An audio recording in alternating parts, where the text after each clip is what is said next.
TLB's biology ക്ലാസ്സസിൻ്റെ പുതിയൊരു വീഡിയോയിലേക്ക് ഏവർക്കും സ്വാഗതം. +2 സുവോളജിയിലെ മോളിക്കുലാർ ബേസിസ് ഓഫ് ഇൻഹെറിറ്റൻസ് എന്ന അധ്യായത്തിലെ 12ാമത്തെ ഭാഗം വീഡിയോ ആണിത്. ഈ വീഡിയോയിൽ ഡിസ്കസ് ചെയ്യുന്ന ടോപ്പിക്കുകൾ mutations and genetic code, tRNA the adapter molecule. ഈ ടോപ്പിക്കുകളാണ് ഈ വീഡിയോയിലൂടെ ഡിസ്കസ് ചെയ്യുന്നത്. ആദ്യമായിട്ട് മ്യൂട്ടേഷൻസ് ആൻഡ് ജനറ്റിക് കോഡ്. ഇപ്പോൾ മ്യൂട്ടേഷൻ എന്നുള്ളത് നേരത്തെ മനസ്സിലാക്കിയിട്ടുള്ളതാണ്.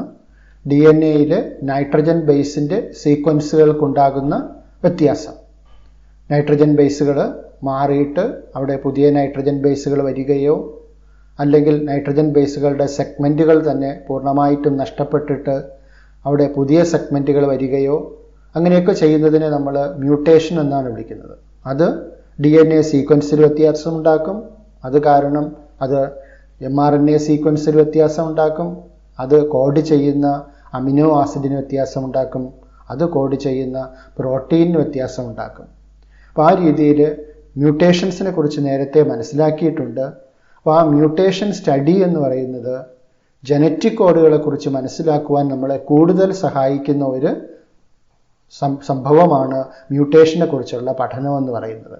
The relationships between genes and DNA are best understood by mutation studies. ഇപ്പോൾ മ്യൂട്ടേഷൻ സ്റ്റഡീസിലൂടെ നമുക്ക് DNA-യിലുള്ള നൈട്രജൻ ബേസുകളുടെ സീക്വൻസുകൾ എങ്ങനെ ആയിരുന്നു എന്നും മ്യൂട്ടേഷൻ സംഭവിച്ചതിന് ശേഷം ആ DNA സീക്വൻസുകൾക്ക് എന്ത് വ്യത്യാസം ഉണ്ടായി എന്നുള്ളതും നമുക്ക് ഈ ഒരു സ്റ്റഡിയിൽ കൂടെ നമുക്ക് മനസ്സിലാക്കാൻ പറ്റും. Mutation result in loss or gain of a gene and so a function. Already പറഞ്ഞതാണ്, മ്യൂട്ടേഷൻ്റെ ഫലമായിട്ട് ജീനിൻ്റെ ഒരു സെഗ്മെൻറ്റ് തന്നെ ചിലപ്പോൾ നഷ്ടപ്പെടാം, അല്ലെങ്കിൽ നൈട്രജൻ ബേസ് മാത്രമായിട്ട് നഷ്ടപ്പെടാം. എന്തായാലും loss or gain of a gene. അപ്പോൾ അത് നഷ്ടപ്പെടുമ്പോൾ സ്വാഭാവികമായിട്ടും ആ DNA സെഗ്മെൻറ്റിൻ്റെ ഫങ്ഷനിലും വ്യത്യാസം ഉണ്ടാകുന്നു. അല്ലെങ്കിൽ ആ ജീൻ കോഡ് ചെയ്യുന്ന പ്രോട്ടീൻ ഏതാണോ ആ പ്രോട്ടീനിന് അവിടെ വ്യത്യാസം ഉണ്ടാകുന്നു. A classical example of point mutation is a change of single base pair in the gene for beta globin chain that results in the change of amino acid residue glutamate to valine. ഇത് നമ്മൾ already പഠിച്ചതാണ്. Sickle cell anaemia എന്ന് പറയുന്ന disease പഠിച്ചതാണ്. Point മ്യൂട്ടേഷനുള്ള ഒരു ക്ലാസിക്കലായിട്ടുള്ള ഒരു എക്സാമ്പിളാണ് sickle cell anaemia. ഇപ്പോൾ സിക്കിൾ സെൽ അനീമിയയിൽ സാധാരണ RBCയുടെ ഷേപ്പ് ആ ഒരു ബൈക്കോൺകേവ് ഷേപ്പിലിരിക്കുന്ന RBC എന്ത് ഷേപ്പിലേക്ക് മാറുന്നു? സിക്കിൾ ഷേപ്പിലേക്ക് മാറുന്നു എന്നുള്ളതാണ് സിക്കിൾ സെൽ അനീമിയയിൽ പറയുന്നത്. അപ്പോൾ ഈ ഒരു മാറ്റത്തിനുള്ള റീസൺ എന്ന് പറയുന്നത് ഹീമോഗ്ലോബിൻ്റെ 4 പോളിപെപ്റ്റൈഡ് ചെയിനുണ്ട്. 2 ആൽഫ ചെയിനും 2 ബീറ്റ ചെയിനുമാണ്. അപ്പോൾ അതിൽ ബീറ്റാ ഗ്ലോബിൻ ചെയിനിൽ ഉണ്ടാകുന്ന മാറ്റം, ആ മാറ്റത്തിൻ്റെ ഫലമായിട്ട് ഈ ബീറ്റാ ഗ്ലോബിൻ ചെയിനിൻ്റെ 3 ഡയമെൻഷണൽ കോൺഫിഗറേഷൻ നഷ്ടപ്പെടുകയും അത് RBCയുടെ ഷേപ്പ് സിക്കിൾ ഷേപ്പിലേക്ക് മാറുന്നതിന് കാരണമാവുകയും ചെയ്യുന്നു. ഇത് നമ്മൾ നേരത്തെ ഡിസ്കസ് ചെയ്തതാണ് സിക്കിൾ സെൽ അനീമിയയെക്കുറിച്ച്. അപ്പോൾ ഇതിന് നമുക്ക് ജനറ്റിക് കോഡുമായിട്ട് ഒന്നുകൂടെ റിലേറ്റ് ചെയ്തുകൊണ്ട് നമുക്കൊന്ന് ഡിസ്കസ് ചെയ്യാം. ഇപ്പോൾ ജനറ്റിക് കോഡുകളെ കുറിച്ച് നമ്മൾ മനസ്സിലാക്കി. ജനറ്റിക് കോഡ് എന്ന് പറയുന്നത് mRNA മോളിക്യൂളിൽ ഓരോ അമിനോ ആസിഡിനെയും സൂചിപ്പിക്കുന്ന നൈട്രജൻ ബേസുകൾ, ഒരു 3 നൈട്രജൻ ബേസുകൾ അടുത്തടുത്തിരിക്കുന്നതിനെയാണ് നമ്മളൊരു ജനറ്റിക് കോഡ് എന്നതുകൊണ്ട് വിശേഷിപ്പിക്കുന്നത്. അപ്പോൾ ഈ ഒരു പിക്ചറിൽ കാണുന്നത് നോർമലായിട്ടുള്ള ഹീമോഗ്ലോബിൻ ജീനും സിക്കിൾ സെൽ ഹീമോഗ്ലോബിൻ ജീനും തമ്മിലുള്ള ഒരു കമ്പാരിസണാണ്. അപ്പോൾ ഇവിടെ നമുക്ക് കാണാം നോർമലായിട്ടുള്ള ഹീമോഗ്ലോബിൻ്റെ ജീൻ എന്ന് പറയുന്നത് അതിൻ്റെ mRNA സീക്വൻസിൽ വാലൈൻ, ഹിസ്റ്റൈൻ, ലൂസൈൻ, ത്രയോണൈൻ, പ്രോലൈൻ, ഗ്ലൂട്ടാമിക് ആസിഡ്. ഇതാണ് ഇതിൻ്റെ ക്രമം. നോർമലായിട്ടുള്ള ഹീമോഗ്ലോബിൻ ചെയിനിൽ അമിനോ ആസിഡുകളുടെ ക്രമം ഇതാണ്. അപ്പോൾ ഇതിൽ എന്ത് മാറ്റമാണ് സിക്കിൾ സെൽ അനീമിയയിൽ വരിക? അവിടെ 6ാമത്തെ പൊസിഷനിലുള്ള ഗ്ലൂട്ടാമിക് ആസിഡിൻ്റെ സ്ഥാനത്ത് അവിടെ വാലൈൻ വരുന്നു. അപ്പോൾ ഈ ചേഞ്ച് എങ്ങനെ ഉണ്ടാകുന്നു എന്ന് നമുക്കൊന്നുകൂടെ ഒന്ന് ഡീറ്റെയിൽഡ് ആയിട്ട് നമുക്കൊന്ന് നോക്കാം. അപ്പോൾ ഇത് നോർമലായിട്ടുള്ള ഹീമോഗ്ലോബിൻ ജീൻ സിന്തസിസ് ചെയ്യുന്ന DNA-യുടെ ഒരു സെഗ്മെൻ്റാണ് ഇവിടെ കാണുന്നത്. അപ്പോൾ ഈ സെഗ്മെൻറ്റിൽ ഒന്നാമത്തെ അമിനോ ആസിഡ് എന്ന് പറയുന്നത് വാലൈൻ ആണ്. ആ വാലൈനെ കോഡ് ചെയ്യുന്ന ജീൻ നൈട്രജൻ ബേസിൻ്റെ സീക്വൻസ് എന്ന് പറയുന്നത് GUG ആണ്. വാലൈൻ്റെ ജനറ്റിക് കോഡാണ് GUG. ഇപ്പോൾ ഒന്നാമത്തെ കോഡോൺ GUG ആണ് ഇവിടെ കാണുക. ഇപ്പോൾ രണ്ടാമത്തെ കോഡോൺ ആണ് CAC ആണ്. ഇത് രണ്ടാമത്തെ കോഡോണാണ് mRNA-യിൽ കാണുക. അപ്പോൾ mRNA-യിൽ രണ്ടാമത്തെ കോഡോൺ എന്തിനെ സൂചിപ്പിക്കുന്നു? ഹിസ്റ്റഡൈൻ എന്ന് പറയുന്ന അമിനോ ആസിഡിനെ സൂചിപ്പിക്കുന്നു. അടുത്ത് CUU എന്ന് പറയുന്ന കോഡോൺ ലൂസൈനെ സൂചിപ്പിക്കുന്നു. ACU ത്രയോണൈനെ സൂചിപ്പിക്കുന്നു. CCU പ്രോലൈനെ സൂചിപ്പിക്കുന്നു. GAG ഗ്ലൂട്ടാമിക് ആസിഡിനെ സൂചിപ്പിക്കുന്നു. GAG ഗ്ലൂട്ടാമിക് ആസിഡിനെ സൂചിപ്പിക്കുന്നു. അപ്പോൾ ഇവിടെ ഒരു നോർമലായിട്ടുള്ള ഒരു ഹീമോഗ്ലോബിൻ ജീൻ ഇരിക്കുന്നു. ആ ഒരു DNA സെഗ്മെൻറ്റിൽ നിന്നും ഉണ്ടാകുന്ന mRNA-യുടെ സീക്വൻസ് ആണ് ഈ സീക്വൻസ്. ഇത് നോർമലി ഉണ്ടാകേണ്ട സീക്വൻസ് ആണ് ഇത്. അപ്പോൾ ഈ സീക്വൻസിൽ എന്ത് വ്യത്യാസമാണ് ഇതിൽ വരിക? സിക്കിൾ സെൽ അനീമിയ വരുമ്പോൾ വരിക, ഇവിടെ ഈ ഒരു CTC എന്ന് പറയുന്ന DNA സെഗ്മെൻറ്റിൽ ആ ഒരു ജനറ്റിക് കോഡിൻ്റെ സീക്വൻസ്, അവിടെ ഈ T എന്ന് പറയുന്ന തൈമിൻ എന്ന് പറയുന്ന അമിനോ ആസിഡിൻ്റെ സ്ഥാനത്ത് അത് പോയിട്ട് അവിടെ അഡിനൈൻ വരുന്നു. ഇപ്പോൾ CTC എന്ന ക്രമത്തിലിരുന്ന ആ ഒരു നൈട്രജൻ ബേസിൻ്റെ സീക്വൻസ് എങ്ങനെ മാറി? CAC ആയിട്ട് മാറി. അപ്പോൾ ഇത് DNA സംബന്ധിച്ചിടത്തോളം ഈ 3-5- ഓറിയൻറ്റേഷനിലുള്ള സ്ട്രാൻഡാണ് ടെംപ്ലേറ്റ് സ്ട്രാൻഡ്. ഇത് കോഡിംഗ് സ്ട്രാൻഡാണ്. അത് നിങ്ങൾക്ക് ആൾറെഡി അറിയാവുന്നതാണ്. അപ്പോൾ ഇവിടെ മാറ്റം വന്നപ്പോഴത്തേക്കും കോഡിംഗ് സ്ട്രാൻഡിലും അതിൻ്റെ കോംപ്ലിമെൻ്ററി ബേസായി. നേരത്തെ ഇവിടെ അഡിനായിരുന്നു ഇരുന്നത്, ഇവിടെ തൈമിന് വന്നു. കാരണം ഇവിടെ അഡിന് വന്നപ്പോൾ അതിൻ്റെ കോംപ്ലിമെൻ്ററി ബേസായിട്ടിവിടെ കോഡിംഗ് സ്ട്രാൻഡിൽ തൈമിൻ വന്നു. അപ്പോൾ എന്തായാലും നമുക്കറിയാം ടെംപ്ലേറ്റ് സ്ട്രാൻഡിനെ ബേസ് ചെയ്തിട്ടാണ് mRNA സിന്തസിസ് നടക്കുക. mRNA സിന്തസിസ് നടക്കുമ്പോഴത്തേക്കും ഇതിൻ്റെ കോംപ്ലിമെൻ്ററി ബേസ് ആയിരിക്കും RNA-യിൽ ഉണ്ടാവുക. അപ്പോൾ സിയുടെ കോംപ്ലിമെൻ്ററി ബേസാണ് G, എയുടെ കോംപ്ലിമെൻ്ററി ബേസാണ് U. ഇപ്പോൾ തൈമിനാണ് ഇവിടെ വരുന്നത്. RNA ആകുമ്പോൾ തൈമിൻ്റെ സ്ഥാനത്ത് ആര് വരുന്നു? യുറാസിൽ വരുന്നു. ഇവിടെ C ആണ്. സിയുടെ കോംപ്ലിമെൻ്ററി ബേസാണ് G. അപ്പോൾ ഇവിടെ ജനറ്റിക് കോഡ് എങ്ങനെ മാറി? GAG എന്ന് നേരത്തെ കറക്റ്റ് കോഡോൺ ഇരുന്ന സ്ഥലത്ത് GUG എന്നുള്ള രീതിയിലേക്ക് ആ ജനറ്റിക് കോഡ് മാറ്റം സംഭവിച്ചു. GAG എന്ന് പറയുന്ന ജനറ്റിക് കോഡ് ചെയ്തിരുന്നത് ഗ്ലൂട്ടാമിക് ആസിഡിനായിരുന്നു. എന്നാൽ GUG കോഡ് ചെയ്യുന്നത് എന്തിനായിരുന്നു? ഇവിടെ കാണാൻ നമുക്ക് വാലൈനെയാണ് കോഡ് ചെയ്തിരുന്നത്. അപ്പോൾ ഇവിടെ ഗ്ലൂട്ടാമിക് ആസിഡ് ഇരിക്കേണ്ട സ്ഥാനത്ത് വാലൈൻ വന്നു. അത് വന്നപ്പോഴത്തേക്കും എന്ത് വ്യത്യാസം ഉണ്ടായി? ഈ ഒരു 3-ഡയമെൻഷണൽ കോൺഫിഗറേഷൻ ഹീമോഗ്ലോബിൻ മോളിക്യൂളിന് നഷ്ടപ്പെടുകയും അതിൻ്റെ ഈ ബൈകോൺകേവ് ഷേപ്പ് അത് കാരണം മാറുകയും സിക്കിൾ ഷേപ്പിലേക്ക് മാറുകയും ചെയ്തു. അപ്പോൾ സിക്കിൾ സെൽ RBC വേഗം ഡിസ്ട്രക്റ്റ് ചെയ്യപ്പെടുകയും ആൾ അനീമിക്കായിട്ട് മാറുകയും ചെയ്തു എന്നുള്ളതാണ് ആ ഡിസീസിൻ്റെ പ്രത്യേകത. അപ്പോൾ ഈ ഒരു രീതിയിൽ ജനറ്റിക് കോഡുകൾക്കുണ്ടാകുന്ന മാറ്റത്തിന് പോയിന്റ് മ്യൂട്ടേഷന് ഒരു ബെസ്റ്റ് എക്സാമ്പിളായിട്ടാണ് നമുക്ക് ഈ സിക്കിൾ സെൽ അനീമിയ ഡിസീസിനെ കുറിച്ച് മനസ്സിലാക്കാവുന്നത്. ഇനി ഈ പോയിന്റ് മ്യൂട്ടേഷൻ നമുക്കൊരു സിമ്പിൾ എക്സാമ്പിളിൽ കൂടെ ഒന്നുകൂടെ നമുക്കൊന്ന് എക്സ്പ്ലെയിൻ ചെയ്യാം. Point mutation due to the insertion of a single nitrogen base. ഒരു നൈട്രജൻ ബേസ് ഇൻസേർട്ട് ആകുന്നു. നേരത്തെ നമ്മൾ മനസ്സിലാക്കിയത് ഒരു നൈട്രജൻ ബേസ് പോയിട്ട് വേറൊരു നൈട്രജൻ ബേസ് വരുന്നതായിരുന്നു നമ്മൾ നേരത്തെ മനസ്സിലാക്കിയത് സിക്കിൾ സെൽ അനീമിയയിൽ. ഇനി നമുക്കൊരു സിമ്പിൾ എക്സാമ്പിൾ നോക്കാം. അപ്പോൾ ഇതൊരു mRNA സെഗ്മെൻ്റ് ആണെന്ന് വിചാരിക്കുക. ഈ mRNA സെഗ്മെൻറ്റിൽ നൈട്രജൻ ബേസുകളുടെ സ്ഥാനത്ത് ഇവിടെ ഒരു മീനിങ് ഫുൾ വേർഡ്സ് ഇവിടെ കൊടുത്തിരിക്കുന്നു. Ram has A red cap. അപ്പോൾ ഇതിൽ ഓരോ 3 ലെറ്റേഴ്സും ഓരോ ജനറ്റിക് കോഡിനെ സൂചിപ്പിക്കുന്നു. അപ്പോൾ റാം എന്ന് പറയുന്നത് ഒരു ജനറ്റിക് കോഡാണ്, ഹാസ് എന്ന് പറയുന്നത് മറ്റൊരു ജനറ്റിക് കോഡ്, റെഡ് ഒന്ന്, ക്യാപ്പ് ഒന്ന്. ഈ രീതിയിൽ ഓരോ 3 ലെറ്റേഴ്സും ഓരോ ജനറ്റിക് കോഡിനെ സൂചിപ്പിക്കുന്നു. ഇവിടെ അഡിനൈൻ, ഗ്വാനൈൻ, തൈമിൻ, സൈറ്റോസിൻ എന്ന് പറയുന്നതിന് പകരം കുറച്ചുകൂടെ മനസ്സിലാക്കാൻ എളുപ്പത്തിൽ അതിനെ റീപ്ലേസ് ചെയ്തുകൊണ്ട് ഈ ലെറ്റേഴ്സ് കൊടുത്തിരിക്കുന്നു എന്നുള്ള വ്യത്യാസം മാത്രമേ ഉള്ളൂ. അപ്പോൾ ഇത് ഓരോന്നും ഓരോ മീനിങ് കോഡോൺസ് ആണ്. അപ്പോൾ ഈ സ്ഥാനത്ത് ഈ ഹാസിൻ്റെയും റെഡിൻ്റെയും ആ ഒരു പൊസിഷനിലേക്ക് ബി എന്ന് പറയുന്ന ഒരു ലെറ്റർ ഇൻസേർട്ട് ചെയ്യുന്നു എന്ന് വിചാരിക്കുക. ബി എന്തിനെ സൂചിപ്പിക്കുന്നു? ഒരു നൈട്രജൻ ബേസിനെ സൂചിപ്പിക്കുന്നു. അപ്പോൾ ബി എന്ന് പറയുന്ന ഒരു നൈട്രജൻ ബേസ് മ്യൂട്ടേഷൻ്റെ ഫലമായിട്ട് ഇവിടെ ഇൻസേർട്ട് ആവുകയാണ്. അപ്പോൾ ഈ ഒരു റീഡിംഗ് ഫ്രെയിമിന് എന്ത് മാറ്റം വന്നിരിക്കുന്നു നോക്കൂ. അപ്പോൾ ഇവിടെ ഒരു നൈട്രജൻ ബേസ് നഷ്ടപ്പെട്ടിട്ടില്ല.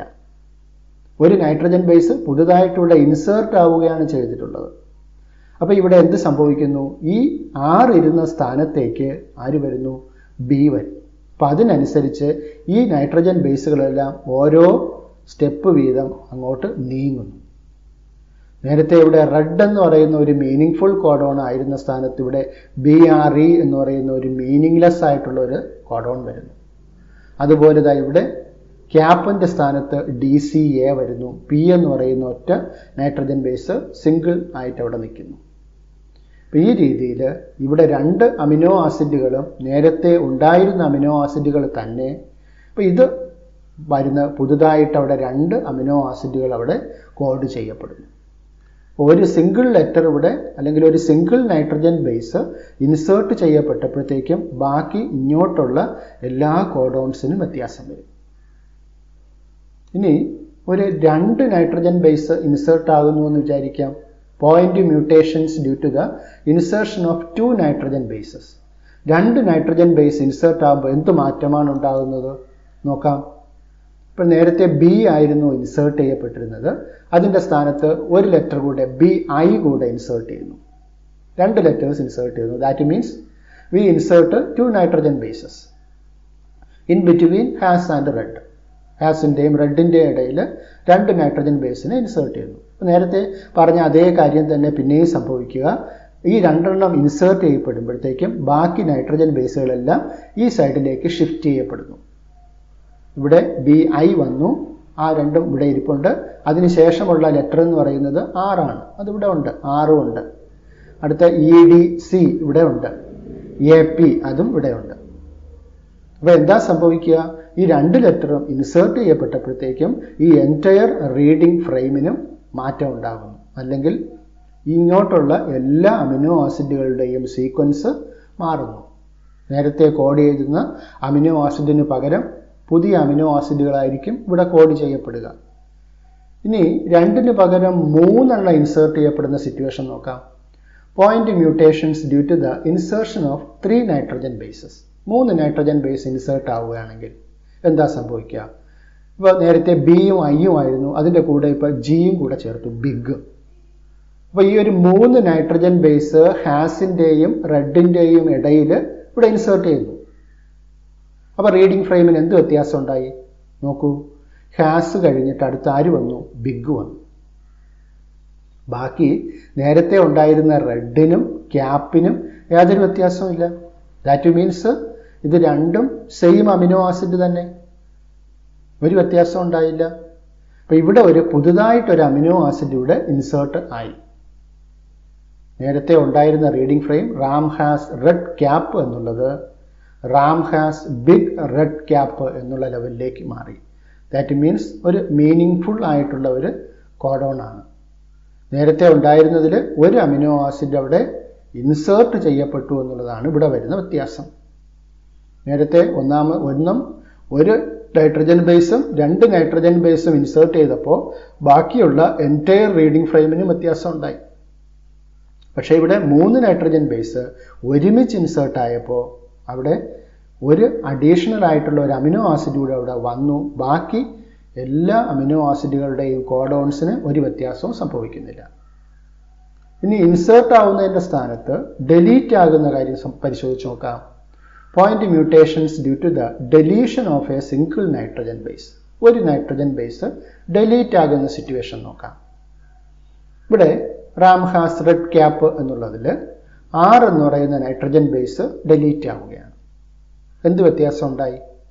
ഇവിടെ നേരത്തെ റെഡ് എന്ന് പറഞ്ഞ കോഡോൺ ഇരുന്ന സ്ഥാനത്ത് ഇവിടെ EDC എന്ന് പറഞ്ഞ കോഡോണായി ഒരു കോഡോൺ കൂടെ ഇങ്ങോട്ട് ഷിഫ്റ്റ് ചെയ്തു, ലെഫ്റ്റിലേക്ക് ഷിഫ്റ്റ് ചെയ്തു. ഒരു നൈട്രജൻ ബേസ് ഇവിടെ ഡിലീറ്റ് ആയപ്പോൾ. നേരത്തെ നമ്മൾ ഒരു നൈട്രജൻ ബേസ് ഇൻസേർട്ട് ചെയ്തപ്പോൾ കോഡോൺസ് എല്ലാം റൈറ്റിലേക്ക് ഷിഫ്റ്റ് ചെയ്തു. ഡിലീറ്റ് ആയപ്പോൾ കോഡോൺസ് എല്ലാം ലെഫ്റ്റിലേക്ക് ഷിഫ്റ്റ് ചെയ്തു. ഇനി രണ്ട് നൈട്രജൻ ബേസ് ഇൻസേർട്ട് ആവുന്ന സിറ്റുവേഷൻ, ഡിലീറ്റ് ആവുന്ന സിറ്റുവേഷൻ നോക്കിക്കേ. ആറും ഇയും ഡിലീറ്റ് ആയി. അപ്പോൾ എന്ത് സംഭവിച്ചു? ഈ രണ്ട് നൈട്രജൻ ബേസുകളും ലെഫ്റ്റിലേക്ക് ഷിഫ്റ്റ് ചെയ്തു. ഇവിടെ റെഡ് ക്യാപ്പ് എന്നുള്ള സ്ഥാനത്ത് ഇവിടെ DCAP എന്നുള്ള രീതിയിലേക്ക് മാറി. ഇനി മൂന്നെണ്ണവും ഡിലീറ്റ് ആവുന്ന സിറ്റുവേഷൻ ഉണ്ടെങ്കിൽ എന്താ സംഭവിക്കുക നോക്കാം. Point mutations due to the deletion of 3 nitrogen bases. Delete red. ആ റെഡ് എന്ന് പറയുന്ന ആ 3 RED എന്ന് പറയുന്ന 3 നൈട്രജൻ ബേസുകളും ഡിലീറ്റ് ആവും. എന്താ സംഭവിക്കുക? ഇവിടെ ലെഫ്റ്റിലേക്ക് ഷിഫ്റ്റ് ചെയ്യപ്പെടുന്നു, ബട്ട് അവിടെ ഒരു അമിനോ ആസിഡിനും ചേഞ്ച് ഉണ്ടാകുന്നില്ല. റാംഹാസ് ക്യാപ്പ് എന്നുള്ള രീതിയിലേക്ക് ഇത് മാറുന്നു. പക്ഷേ ഇവിടെ എന്താ സംഭവിക്കുക? അമിനോ ആസിഡുകളുടെ സീക്വൻസുകൾക്ക് വ്യത്യാസം ഉണ്ടാകുന്നില്ല. അപ്പോൾ നേരത്തെ ഉണ്ടായിരുന്ന അമിനോ ആസിഡുകളുടെ സീക്വൻസുകൾ തന്നെയായിരിക്കും ഇവിടെയും ഉണ്ടാവുക. പക്ഷേ ഓരോ കോഡോൺസ് വീതം അതിവിടെ ഇങ്ങോട്ട് ഷിഫ്റ്റ് ചെയ്യപ്പെട്ടു എന്നുള്ള ഒരു അമിനോ ആസിഡ് നഷ്ടപ്പെട്ടു. അപ്പോൾ ഈ രീതിയിൽ ഉണ്ടാകുന്ന മ്യൂട്ടേഷൻസ്, അതായത് 3 നൈട്രജൻ ബേസുകൾ ഇൻസേർട്ട് ആവുകയോ 3 നൈട്രജൻ ബേസുകൾ ഡിലീറ്റ് ആവുകയോ ചെയ്യുന്ന മ്യൂട്ടേഷനാണ് frame shift insertion or deletion mutations എന്ന് വിളിക്കുന്നത്. Insertion or deletion of 3 or its multiple bases. Insert or delete 1 or multiple codon. അപ്പോൾ ഇവിടെ 3 നൈട്രജൻ ബേസുകൾ ഇവിടെ ഇൻസേർട്ട് ചെയ്യുന്നു. ഇനി ഇവിടെ 3 നൈട്രജൻ ബേസുകൾ ഇവിടെ ഡിലീറ്റ് ചെയ്യപ്പെടുന്നു. Insertion or deletion of 3 or its multiple. 3 അതിൻ്റെ മൾട്ടിപ്പിൾസോ, ദാറ്റ് മീൻസ് 6 9 12. അപ്പോൾ അതിൻ്റെ മൾട്ടിപ്പിൾസോ ഇൻസേർട്ട് ആവുകയോ ഡിലീറ്റ് ആവുകയോ ചെയ്യുകയാണെങ്കിൽ that will delete 1 or multiple codon. Insert or delete 1 or multiple codon. അപ്പോൾ ഇവിടെ 3 നൈട്രജൻ ബേസുകൾ ഇൻസേർട്ട് ആയപ്പോഴത്തേക്കും ഇവിടെ ഒരു കോഡോൺ കൂടെ ഇൻസേർട്ടായി. ഇവിടെ ഒരു 3 നൈട്രജൻ ബേസുകൾ ഡിലീറ്റ് ആയപ്പോൾ ഇവിടെ ഒരു കോഡോൺ ഡിലീറ്റ് ആയി. Insertion or deletion of 3 or its multiple bases. Insert or delete 1 or multiple codon. Hence 1 or multiple amino acids. അപ്പോൾ അതുകൊണ്ട് ഒന്നോ അതിലധികമോ അമിനോ ആസിഡുകൾ ഇൻസേർട്ട് ആവുകയോ ഡിലീറ്റ് ആവുകയോ ചെയ്യാം. And the reading frame remains unaltered from that point onwards. അപ്പോൾ ആ പോയിന്റിന് ശേഷമുള്ള റീഡിംഗ് ഫ്രെയിമിന് ഒരു വ്യത്യാസവുമില്ല. നേരത്തെ സൂചിപ്പിച്ചു, ബിഗ് ഇവിടെ ഇൻസേർട്ടായി, അതിനുശേഷമുള്ള റീഡിംഗ് ഫ്രെയിമിൽ റെഡും ക്യാപ്പിനും ഒരു വ്യത്യാസവുമില്ല. അതുപോലെ ഇവിടെ റെഡ് ഡിലീറ്റായി, അതിനുശേഷമുള്ള റീഡിംഗ് ഫ്രെയിമിൽ ക്യാപ്പ് അതുപോലെ തന്നെയുണ്ട്. അപ്പോൾ ഈ രീതിയിൽ such mutations are referred to as frame shift insertion or deletion mutations. ഈ രീതിയിലുണ്ടാകുന്ന മ്യൂട്ടേഷൻസിന് വിളിക്കുന്ന പേരാണ് frame shift insertion or deletion mutations. അപ്പോൾ ഈ മ്യൂട്ടേഷൻസ് വെച്ചിട്ട് നമുക്ക് കൃത്യമായിട്ട് മനസ്സിലാക്കാൻ പറ്റും, ഒരു ജനറ്റിക് കോഡ് എന്ന് പറയുന്നത് ഒരു 3 നൈട്രജൻ ബേസുകൾ ചേർന്നതാണ് ഒരു ജനറ്റിക് കോഡ് എന്നുള്ളത് കൃത്യമായിട്ട് മനസ്സിലാക്കാൻ ഈ മ്യൂട്ടേഷൻ സ്റ്റഡീസ് നമ്മളെ സഹായിക്കുന്നുണ്ട്. This forms the genetic basis of proof that codon is a triplet and it is read in a continuous manner. അതൊരു കണ്ടിന്യൂസ് മാനറിൽ അത് റീഡായി പോവുകയാണ്. അപ്പോൾ ഇവിടെ ഒരു റെഡ് എന്ന് പറയുന്ന ഒരു കോഡോൺ ഡിലീറ്റായി പോവുകയാണെങ്കിൽ ആ 3 നൈട്രജൻ ബേസിൻ്റെയും സ്ഥാനം അവിടെ വേക്കൻ്റ് ആയിട്ട് കിടക്കുകയല്ല. അതിന് പകരം എന്താ സംഭവിക്കുക? ഇത് എല്ലാ നൈട്രജൻ ബേസുകളും ലെഫ്റ്റിലേക്ക് ഷിഫ്റ്റ് ചെയ്യപ്പെടും. അതുപോലെ ഇവിടെ 3 നൈട്രജൻ ബേസുകൾ ഇൻസേർട്ട് ആവുകയാണെങ്കിൽ എല്ലാ നൈട്രജൻ ബേസുകളും അതിനുശേഷമുള്ള എല്ലാ നൈട്രജൻ ബേസുകളും റൈറ്റിലേക്ക് ഷിഫ്റ്റ് ചെയ്യപ്പെടുകയാണ്. അപ്പോൾ ഇതെന്തിനു സൂചിപ്പിക്കുന്നു? Proof that codon is triplet, codon triplet ആണെന്നും and it is read in a continuous manner ആണെന്നും സൂചിപ്പിക്കുന്നു. ഈ രീതിയിൽ മ്യൂട്ടേഷൻസിൻ്റെ സ്റ്റഡി നമുക്ക് ജനറ്റിക് കോഡിനെ കുറിച്ച് കൂടുതൽ വിശദമായിട്ട് മനസ്സിലാക്കാൻ, അതിൻ്റെ പ്രോപ്പർട്ടി ഇന്നതാണ് എന്നുള്ളത് ക്ലിയർ ആയിട്ട് മനസ്സിലാക്കാൻ മ്യൂട്ടേഷൻ സ്റ്റഡീസ് നമ്മളെ സഹായിക്കുന്നു. Now we can discuss about tRNA molecule. tRNA molecule എന്ന് പറഞ്ഞാൽ transfer RNA molecule. Different types of RNA molecules പഠിച്ചത് ഓർക്കുന്നുണ്ടാവും. അതിൽ mRNA മോളിക്യൂളിനെ കുറിച്ച് പഠിച്ചു, tRNA മോളിക്യൂള്, rRNA മോളിക്യൂള്. അപ്പോൾ ഇതിൽ tRNA മോളിക്യൂൾ, അതായത് ട്രാൻസ്ഫർ RNA മോളിക്യൂൾ, അപ്പോൾ അതിൻ്റെ സ്ട്രക്ചറിനെ കുറിച്ചാണ് നമുക്കൊന്ന് മനസ്സിലാക്കേണ്ടത്. The secondary structure of tRNA looks like a clover leaf. ഒരു ക്ലോവർ ലീഫിൻ്റെ സ്ട്രക്ചറിലാണ്, അതുപോലെയാണ് നമുക്ക് tRNA മോളിക്യൂളിനെ കാണാൻ സാധിക്കുക എന്ന് പറയുന്നത്. Actual structure, but it looks like an inverted L. ഒരു ഇൻവേർട്ടഡ് എല്ലിൻ്റെ ഷേപ്പിലാണ് ആക്ച്വലി tRNA മോളിക്യൂള് കാണാൻ സാധിക്കുക. നമ്മളതിൻ്റെ സെക്കൻഡറി സ്ട്രക്ചർ ഒന്ന് ഡെപ്പിക്റ്റ് ചെയ്യുമ്പോൾ അതിന് നമ്മൾ ഒരു ക്ലോവർ ലീഫ് സ്ട്രക്ചറായിട്ടാണ് സാധാരണ രീതിയിൽ പറയാറുള്ളത്. അപ്പോൾ ഈ tRNA മോളിക്യൂളിനെ സംബന്ധിച്ചിടത്തോളം it has an anticodon loop that has bases complementary to the code. tRNA മോളിക്യൂളിന് അത് RNA ആണ്, that is റൈബോ ന്യൂക്ലിക് ആസിഡ് ആണ്. ന്യൂക്ലിക് ആസിഡ്സ് ആയതുകൊണ്ട് സ്വാഭാവികമായിട്ടും അതിന് ന്യൂക്ലിയോറ്റൈഡ് ബേസസ് ഉണ്ടാകും. അപ്പോൾ ഇതിൻ്റെ ബേസിൻ്റെ പ്രത്യേകത എന്താണെന്ന് നോക്കൂ. അപ്പോൾ ഇതൊരു mRNA മോളിക്യൂളാണ്. 5'3' ഡയറക്ഷനിലുള്ള ഒരു mRNA മോളിക്യൂളാണ്. ഈ mRNA മോളിക്യൂളിൽ AGU എന്നൊരു കോഡോൺ ഉണ്ടെന്ന് വിചാരിക്കുക. എങ്കിൽ അതിന് കോംപ്ലിമെൻ്ററി ആയിട്ടുള്ള tRNA മോളിക്യൂൾ എന്ന് പറയുന്നത്, അതിന് നൈട്രജൻ ബേസിൻ്റെ സീക്വൻസ് എന്ന് പറയുന്നത് എയുടെ കോംപ്ലിമെൻ്ററി ആണ് U, ജിയുടേത് C ആണ്, യുവിൻ്റെത് A ആണ്. അപ്പോൾ UCA എന്ന് പറയുന്ന ആൻറ്റികോഡോൺ ഉള്ള ഒരു ആൻറ്റികോഡോൺ ലൂപ്പ് ഈ tRNA മോളിക്യൂളിനുണ്ടാകും. അപ്പോൾ ഓരോ നൈട്രജൻ ബേസ് സീക്വൻസിനും, അല്ലെങ്കിൽ ഓരോ ജനറ്റിക് കോഡിനും, അല്ലെങ്കിൽ ഓരോ കോഡോൺസിനും കോംപ്ലിമെൻ്ററി ആയിട്ടുള്ള ആൻറ്റികോഡോൺസ് ഉള്ള ഒരു ലൂപ്പ് tRNA മോളിക്യൂളിനുണ്ടാകും. tRNA has an anticodon loop that has bases complementary to the code. ഈ കോഡിന് കോംപ്ലിമെൻ്ററി ആയിട്ടുള്ള ബേസ് സീക്വൻസ് ഉള്ള ഒരു ആൻറ്റികോഡോൺ ലൂപ്പ് tRNA മോളിക്യൂളിനുണ്ടാകും.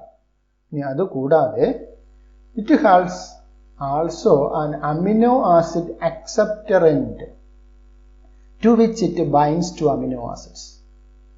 ചിത്രത്തിൽ നോക്കൂ. അപ്പോൾ ഇതിനിവിടെ ഒരു അമിനോ ആസിഡ് അക്സെപ്റ്ററൻറ്റ് ഉണ്ടാകും. സീറൈൻ എന്ന് പറയുന്ന അമിനോ ആസിഡിനെ സൂചിപ്പിക്കുന്ന കോഡോൺ ആണ് AGU എന്ന് പറയുന്ന കോഡോൺ. അപ്പോൾ അതിൻ്റെ ആൻറ്റികോഡോൺ ആയിട്ട് UCA എന്ന് പറയുന്ന ആൻറ്റികോഡോൺ ലൂപ്പ് ഉണ്ടാകും. അതോടൊപ്പം tRNA മോളിക്യൂളിന് ഒരു അമിനോ ആസിഡ് അക്സെപ്റ്ററൻറ്റ് ഉണ്ടാകും. ഏത് കോഡോണിനെയാണോ ആ അമിനോ ആസിഡ് റെപ്രസെൻ്റ് ചെയ്യുന്നത്, ആ അമിനോ ആസിഡിനെ കൊണ്ടുവരാനുള്ള tRNA മോളിക്യൂളാണ് ഈ tRNA മോളിക്യൂൾ. ഈ ഒരു UCA എന്ന് പറയുന്ന ഒരു ആൻറ്റികോഡോൺസ് ഉള്ള tRNA മോളിക്യൂൾ കൊണ്ടുവരിക സീറൈൻ എന്ന് പറയുന്ന അമിനോ ആസിഡിനായിരിക്കും. അപ്പോൾ tRNA മോളിക്യൂളിനൊരു ആൻറ്റികോഡോൺ ലൂപ്പ് ഉണ്ടാകും. ആൻറ്റികോഡോൺ ലൂപ്പ് ഈ കോഡോണിന് കോംപ്ലിമെൻ്ററി ആയിരിക്കും. അപ്പോൾ ഈ കോഡോൺ ഏത് അമിനോ ആസിഡിനെ സൂചിപ്പിക്കുന്നുവോ ആ അമിനോ ആസിഡിനെ കൊണ്ടുവരാനായിട്ട് ഒരു അമിനോ ആസിഡ് അക്സെപ്റ്ററൻറ്റും tRNA മോളിക്യൂളിന് ഉണ്ടാകും. tRNAs are specific for each amino acid. ഓരോ അമിനോ ആസിഡിനും ഓരോ tRNA മോളിക്യൂൾ ഉണ്ടാകും. അപ്പോൾ ഇവിടെ UCA നേരത്തെ പറഞ്ഞതാണ്, UCA എന്ന് പറയുന്ന ആൻറ്റികോഡോൺ ഉള്ള, അല്ലെങ്കിൽ AGU എന്ന് പറയുന്ന കോഡോൺ ഉള്ള tRNA മോളിക്യൂൾ കൊണ്ടുവരിക സീറൈൻ എന്ന് പറയുന്ന അമിനോ ആസിഡിനായിരിക്കും. ഇനിതാ ഇവിടെ നോക്കൂ. UAC എന്ന് പറയുന്ന കോഡോൺ ഉള്ള mRNA മോളിക്യൂളിന് അതിന് കോംപ്ലിമെൻ്ററി ആയിട്ടുള്ള AUG ആൻറ്റികോഡോൺ ഉള്ള tRNA മോളിക്യൂൾ കൊണ്ടുവരിക ടൈറോസിൻ എന്ന് പറയുന്ന അമിനോ ആസിഡിനായിരിക്കും. That means tRNAs are specific for each amino acid. ഓരോ അമിനോ ആസിഡിനെയും അതിന് പ്രോട്ടീൻ സിന്തസിസിന് വേണ്ടി കൊണ്ടുവരാനായിട്ട് ഓരോ സെപ്പറേറ്റ് tRNA മോളിക്യൂൾ ഉണ്ടാകും. For initiation, there is another specific tRNA that is referred to as initiator tRNA. അപ്പോൾ ഒരു പ്രോട്ടീൻ സിന്തസിസ് പ്രോസസ്സ് നടക്കാൻ ആരംഭിക്കുന്നത് കോഡോണിനെ വിളിക്കുന്ന പേരാണ് സ്റ്റാർട്ട് കോഡോൺ. നേരത്തെ നമ്മൾ ജനറ്റിക് കോഡിൻ്റെ പ്രോപ്പർട്ടീസ് പഠിച്ചപ്പോൾ മനസ്സിലാക്കിയതാണ് AUG codes for act as an initiator codon as well as it codes for methionine. AUG എന്ന് പറയുന്ന ജനറ്റിക് കോഡ് ഇനിഷ്യേറ്റർ കോഡോൺ ആണ്. അത് മെത്യോണൈൻ എന്ന് പറയുന്ന അമിനോ ആസിഡിനെ സൂചിപ്പിക്കുന്നു. അപ്പം മെത്യോണൈൻ എന്ന് പറയുന്ന അമിനോ ആസിഡിനെ കൊണ്ടുവരുന്ന tRNA മോളിക്യൂളിനെ വിളിക്കുന്ന പേരാണ് ഇനിഷ്യേറ്റർ tRNA. അപ്പോൾ പ്രോട്ടീൻ സിന്തസിസ് അല്ലെങ്കിൽ ട്രാൻസ്ലേഷൻ പ്രോസസ്സ് ആരംഭിക്കുന്നത് tRNA മോളിക്യൂള്, മെത്യോണൈൻ അടങ്ങിയ tRNA മോളിക്യൂള് സ്റ്റാർട്ട് കോഡോണായ AUG എന്ന് പറയുന്ന കോഡോണിൽ വന്ന് അറ്റാച്ച് ചെയ്യുമ്പോഴാണ് പ്രോട്ടീൻ സിന്തസിസ് അല്ലെങ്കിൽ ട്രാൻസ്ലേഷൻ പ്രോസസ്സ് ആരംഭിക്കുന്നത്. മെത്യോണൈൻ എന്ന് പറയുന്ന അമിനോ ആസിഡിനെ കൊണ്ടുവരുന്ന tRNA മോളിക്യൂളിനെ വിളിക്കുന്ന പേരാണ് ഇനിഷ്യേറ്റർ tRNA. ആ ഇനിഷ്യേറ്റർ tRNA കൊണ്ടുവരുന്ന അമിനോ ആസിഡാണ് മെത്യോണൈൻ. അതിൻ്റെ സ്റ്റാർട്ട് കോഡോണാണ് AUG, അതിൻ്റെ ആൻറ്റി കോഡോണാണ് UAC. There are no tRNAs for stop codons. Stop codons പഠിച്ചത് ഓർമ്മിക്കണ്ട. ഏതൊക്കെയാണ് stop codons? UAA, UAG, UGA. ഈ 3 ബേസ് സീക്വൻസസിനെയാണ് നമ്മൾ സ്റ്റോപ്പ് കോഡോൺസ് എന്ന് വിളിക്കുന്നത്. There are no tRNAs for stop codons. Stop codons ഒരു അമിനോ ആസിഡിനെയും സൂചിപ്പിക്കുന്നില്ല. നേരത്തെ മനസ്സിലാക്കിയതാണ് 64 ജനറ്റിക് കോഡുകളുള്ളതിൽ 61 codes for amino acid and 3 codons do not code for any amino acids. They are known as stop codons. There are no tRNAs for stop codons. Stop കോഡോൺസിനെ code ചെയ്യാനായിട്ട് ഒരു tRNAയും ഇല്ല. ഇവിടെ ഈ ഒരു ചിത്രത്തിൽ നമുക്ക് കാണാം, അവിടെ ഇനിഷ്യേറ്റർ tRNA മെത്യോണൈനെ കൊണ്ടുവരുന്നു. അടുത്തതായി ഒരു AGU കോഡോൺസിന് സിറൈനെ കൊണ്ടുവരുന്നു. UAC ടൈറോസിനെ കൊണ്ടുവരുന്നു. ഇവിടെ സ്റ്റാർട്ട് കോഡോൺ ഉണ്ട്. ഈ ഒരു പ്രോട്ടീൻ സിന്തസിസ് സ്റ്റോപ്പ് ആകുന്നത് സ്റ്റോപ്പ് കോഡോണിൽ എത്തുമ്പോഴാണ്. അപ്പോൾ സ്റ്റോപ്പ് കോഡോണിൽ ഇപ്പോൾ UAA എന്നൊരു കോഡോൺ ഇവിടെ ഇരിക്കുന്നു, പക്ഷേ അതിന് കറസ്പോണ്ടിങ് ആയിട്ട് നോ tRNA മോളിക്യൂൾ. മനസ്സിലാക്കുക, സ്റ്റോപ്പ് കോഡോൺസിന് കോംപ്ലിമെന്ററി ആയിട്ട് ഒരു tRNA മോളിക്യൂളും ഇല്ല. ഇത്രയും കാര്യങ്ങളാണ് tRNAയെ കുറിച്ച് മനസ്സിലാക്കേണ്ടത്. For video lessons, please subscribe to LB's biology classes. Thank you.